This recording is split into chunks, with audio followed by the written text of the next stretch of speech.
Hey guys, जैसा कि आप सभी जानते हैं ये हमारा चैनल ही कंज्यूमर्स के लिए है। कंज्यूमर कौन होते हैं, हमारे मन में काफ़ी दफ़ा ये क्वेश्चन आता है क्योंकि हमें नहीं पता तो कंज्यूमर कौन कौन से केस हम फाइल कर सकते हैं।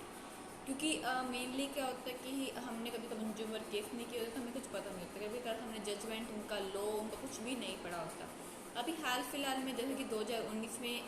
मतलब चेंज हुआ था अपना कंज्यूमर लॉ, जो कि एनफोर्स हुआ था 20 जुलाई 2020 को। ठीक है।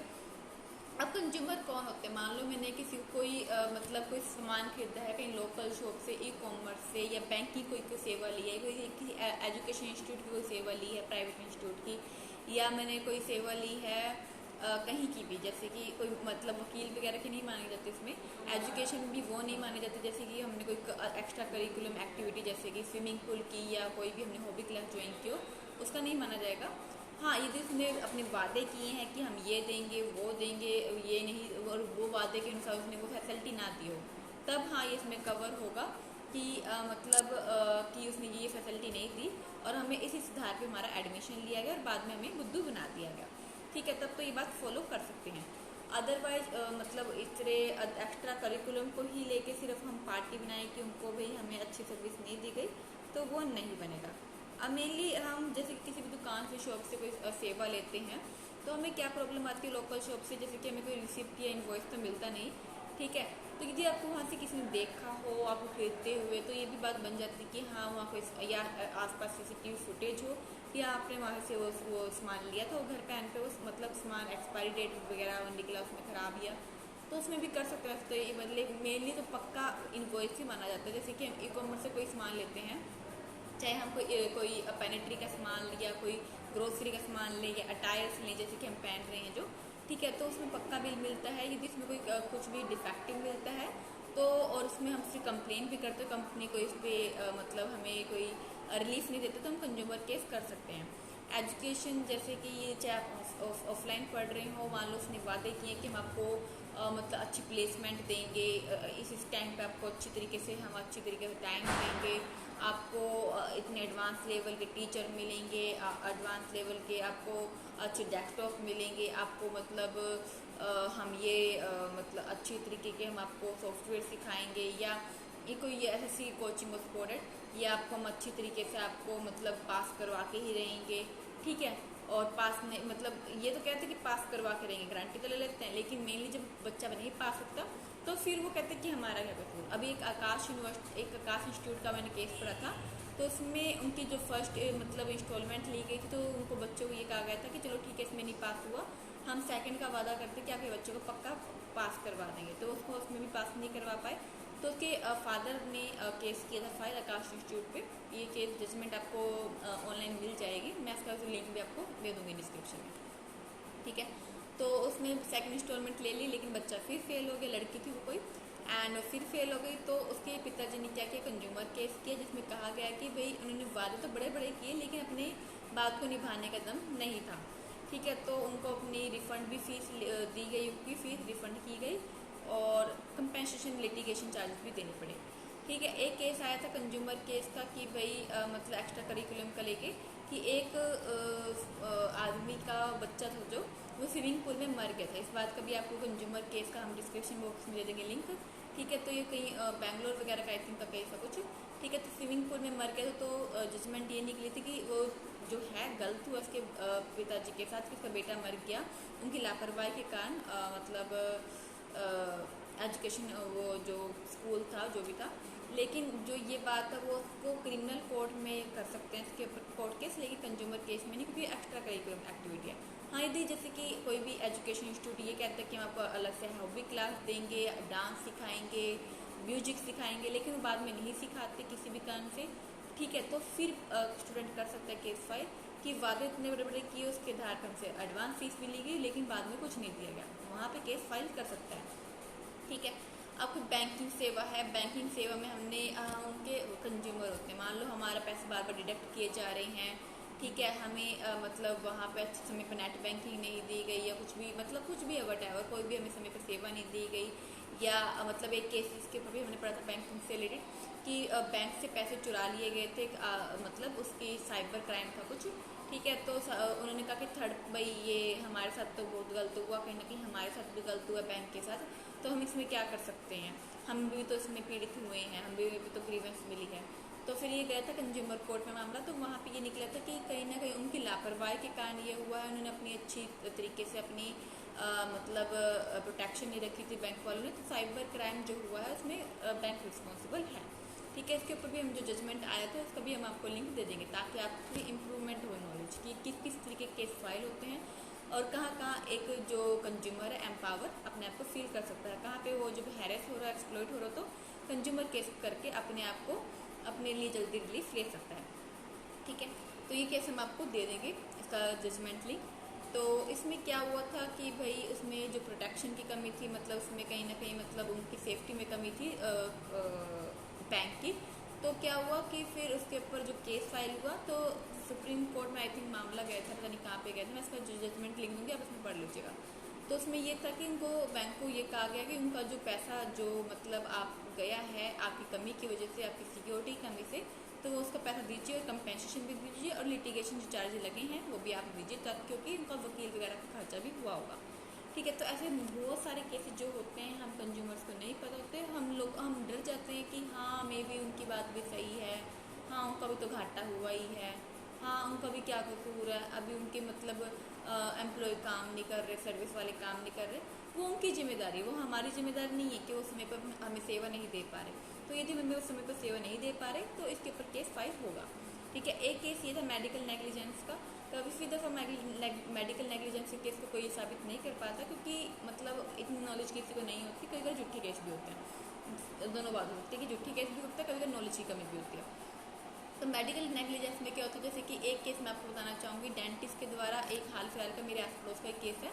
तो उन्होंने क्या किया, गलत दवाई लगा दी उनके मसूड़ों में और क्या हुआ कि उनके मसूड़े फूल गए। तो दूसरे इसके पास गए, उन्होंने बताया कि ये कहीं ना कहीं वही उन्होंने जो दूसरे डॉक्टर ने जो किया है, पहले इसको मतलब स्वेलिंग के लिए कुछ दवाई देनी चाहिए थी ताकि जो पीड़ित पक्ष है उसको पीड़ित ना होना पड़ता, उसको मतलब इतने दिनों तक ग्रीवेंस नहीं झेलनी पड़ती।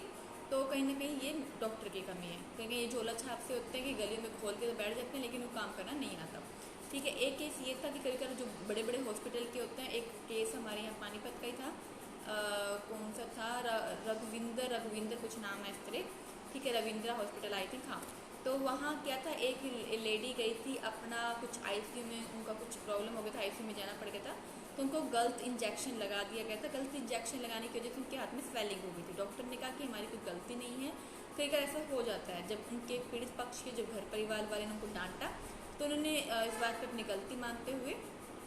उनके जो स्वेलिंग जो गलत डॉक्टर थी जो उनको टीका नहीं लगाना था उनको हटाया, जिनको टीका नहीं लगाना था, और दूसरे डॉक्टर को अपॉइंट किया। तो कई बार ऐसा भी होता है कि गलत समय पर दवाई दी जाती हैं या एक्सपायर्ड दवाई दे दी जाती है डॉक्टर द्वारा,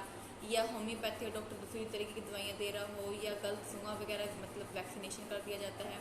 ठीक है, ये गलत एडवाइस दे दी जाती है। तो इसके कारण भी एक जो मतलब इंसान होता है काफ़ी फेस कर रहा होता है प्रॉब्लम, तो ये भी मेडिकल नेग्लिजेंस के केस पे कंज्यूमर केस में फाइल हो सकते हैं। अब आती है इंश्योरेंस रिलेटेड, काफ़ी जो मामले होते हैं इंश्योरेंस से रिलेटेड काफ़ी मामले फाइल होते हैं। ठीक है, तो मैं इसमें इंश्योरेंस में आप यदि कभी आपका इंश्योरेंस हो तो आप ये भूल कभी ना करिएगा कि अपनी मेडिकल जो भी आपकी प्रॉब्लम है उनको छुपाएं। अभी मेडिकल जो भी आपकी प्रॉब्लम हो, चाहे आपकी कोई छोटी छोटी प्रॉब्लम हो, उनको जरूर बताइए। हाँ, फिर भी यदि वो सब कुछ पता होने के बाद भी आपका उन्होंने इंश्योरेंस लिया है और बाद में आपको मना करते हैं कि इंश्योरेंस क्लेम आप नहीं कर सकते, तो आप उनके ऊपर कंज्यूमर केस कर सकते हैं अपने वकील की सहायता से। ठीक है, वकील को ज़्यादा कायदे नियम पता होते हैं, एक आम इंसान को नहीं पता होते। कंज्यूमर केस आम इंसान कर सकता है बिना वकील की हेल्प से, लेकिन प्रॉब्लम ये आती है कि जो रिस्पोंडेंट पार्टी मतलब जिसके ऊपर हमने केस फाइल किया है, जो वो हमें आंसर देती है वो काफ़ी लंबा चौड़ा दे देती हैं, जिसको हम पढ़ नहीं पाते, समझ नहीं पाते। तो वकील समझ पाता तो वकील अच्छे तरीके से उसको डील कर सकता है। तो वकील के हाथों में रहने दीजिए केस। हाँ, थोड़ा थोड़ा आप जो भी केस की डेट डिटेल है उस केस पे आप जा सकते हैं ताकि आपको पता चलते रहे आपका वकील क्या कर रहा है। मेनली वकील के ऊपर एक कंज्यूमर का शक करना नहीं होता, लेकिन मतलब ये होता है कि उसे डाउट भी ना हो, फिर भी थोड़ा सा केस के बारे में जानने की इच्छा हर किसी को होती है, अपने केस की जानने की इच्छा। तो जब भी अपना कंज्यूमर केस फाइल करवाएं तो अपना फ़ोन नंबर और साथ में ईमेल आईडी जरूर रजिस्टर करवाएं ताकि आपके उसकी जो सूचना है केस की आपको आपकी मेल पे आपके फ़ोन नंबर पर उसकी सूचना मिलती रहे। ठीक है, ओके एंड मतलब मेल वह तो कभी कभी मेल पे सूचना नहीं देते वो, लेकिन एसएमएस पे आपके फ़ोन वगैरह पे आपको डिटेल मिलती रहेगी कि कब दोबारा से वो केस पे हियरिंग होगी, अपीयरेंस होगी, एविडेंस होगी, इस तरह की आपको सूचना मिलती रहेगी। ठीक है, तो इस तरह के insurance related, medical related, education related, property related भी केस फाइल होते हैं। प्रॉपर्टी में एक केस हमने ऐसा भी पढ़ा था जिसमें मतलब घर का उसने ठेका ले लिया था कि पेंट वगैरह वो करेगा, कारपेंटर का काम करेगा, लेकिन वो बीच में छोड़ के भाग गया। तो उनको काफ़ी उनको मतलब इस तरह दूसरा जो उन्होंने लगाया ठेकेदार, तो उनको काफ़ी इस तरीके से मतलब मेंटल हैरेसमेंट हुई और दोबारा से अलग से जो ठेकेदार लगाया उसमें क्या हुआ कि उनको दोबारा से उसको भी अलग से चार्ज देने पड़े। तो उनको काफ़ी दुख हुआ कि उनका जो घर का एक्सपेंस था वो ज़्यादा बढ़ के निकला। तो उन्होंने क्या किया, ये केस कंज्यूमर केस में फाइल किया। तो ठेकेदार के ऊपर भी उनको मतलब मुआवजा भी देना पड़ा, जो उन्होंने एक्स्ट्रा फीस ली थी अपनी वो भी देनी पड़ी, साथ में लिटिगेशन चार्ज भी लेने पड़े, क्योंकि उन्होंने बीच में छोड़ के भागे थे और कहीं ना कहीं काम जो भी किया था वो ख़राब किया था। इस तरह प्रॉपर्टी यदि आपने ली है कहीं पे, जैसे कि कई लोग रेरा के जो ये होते सोसाइटी वगैरह, उसमें मतलब ब्रोकर के थ्रू या वहाँ के हाउसिंग सोसाइटी के द्वारा अपने जो लेते हैं मतलब फ्लैट वगैरह, यदि उसमें भी कोई आपको प्रॉब्लम इशू फेस कर रहे हैं तो वो मामले भी कंज्यूमर केस में फाइल होते हैं। ठीक है, और फिर इसके अलावा जो बात आती है कि मतलब कंज्यूमर केस बहुत तरीके के होते हैं जहाँ से आप सर्विस ले रहे हो, लॉयर से सर्विस ले रहे हो वो नहीं आता इसमें, जो वकील से सेवा ले रहे हो वो नहीं आता इसमें। अदरवाइज जैसे कि आप कहीं से भी कोई सेवा ले रहे हो, चाहे एजुकेशन इंस्टीट्यूट हो, हॉस्पिटल हो, प्रॉपर्टी रिलेटेड हो, चाहे इंश्योरेंस रिलेटेड हो, या किसी लोकल छोटी सी शॉप से भी आप कोई सामान ले रहे हो, मान लो कोई 30 गज की, मान लो कोई किसी ने मतलब 30 गज में, वह 30 गज में कोई दुकान खोल नहीं सकता, स्पॉटेड उसने दुकान खोल दी है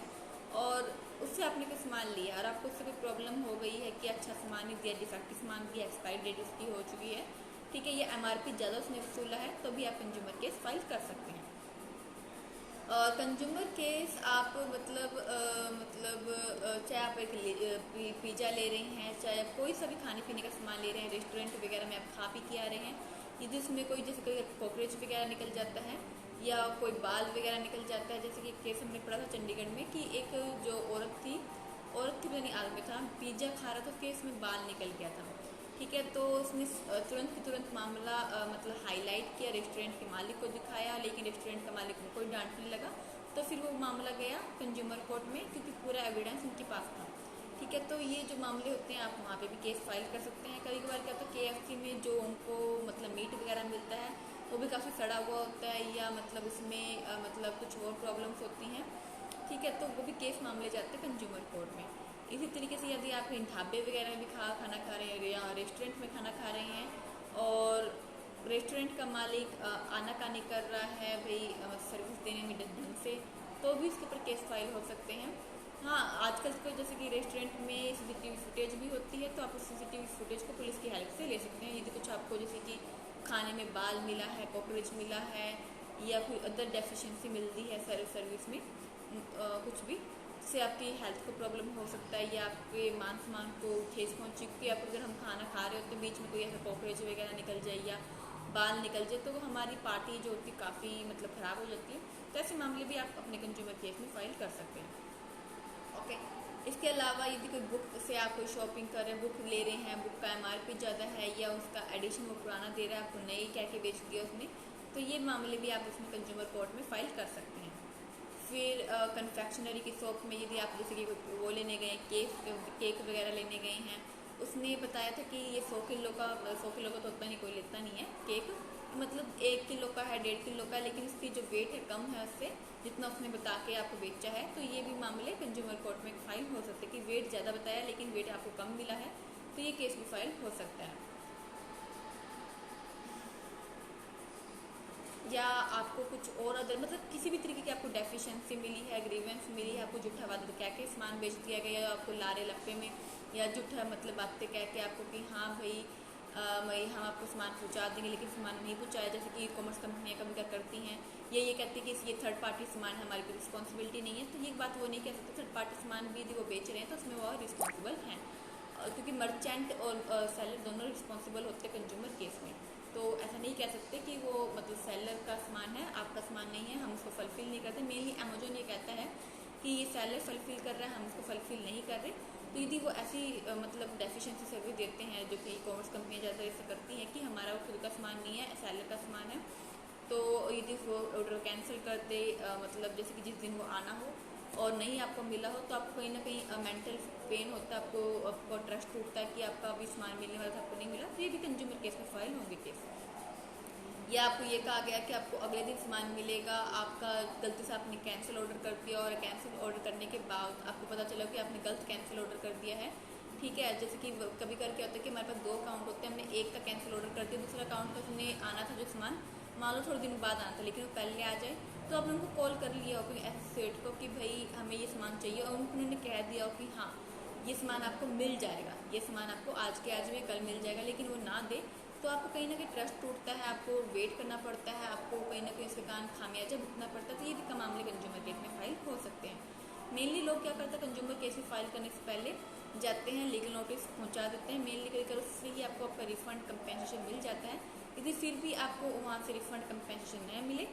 तो आप क्या कर सकते हैं, कंज्यूमर केस फाइल कर सकते हैं। तो आज की वीडियो में इतना ही। फिर भी आपकी कोई क्वेश्चन क्वेरी हो तो आप कमेंट बॉक्स खुला है, उसको भर दीजिए और अपने क्वेश्चन जरूर पूछिए। संकोच करने में कोई फायदा नहीं है, आप क्वेश्चन करिए, आपको तभी दिमाग खुलेगा, आपको तभी पता चलेगा कि ये बात सही है गलत है। तो आप कंज्यूमर से रिलेटेड जो भी आपकी कोई क्वेश्चन क्वेरी हो तो जरूर पूछिए। चैनल को जरूर लाइक सब्सक्राइब फॉलो करिए, और हमारे जो अदर चैनल है डिजिटल लिटरेसी ज्ञान दिवांशी.com, उसको भी जरूर सब्सक्राइब लाइक कमेंट जरूर करिए और फॉलो करिए। और हमारे जो FB ट्विटर लिंक्डइन और पिंटरेस्ट पे जो पेज हैं दिवांशी के नाम से DEEBAANSHI, तो उसको भी जरूर फॉलो सब्सक्राइब करिएगा और हमसे जरूर जुड़िएगा। तो आज की वीडियो में इतना ही, मिलते किसी और नई वीडियो के साथ, किसी और नई टॉपिक के साथ। टॉपिक आप हमें सुझा सकते हैं कि हम किस टॉपिक पे आप वीडियो बनाएं, तो वो आप हमें एडवाइज कर सकते हैं। तो आज की वीडियो में इतना ही।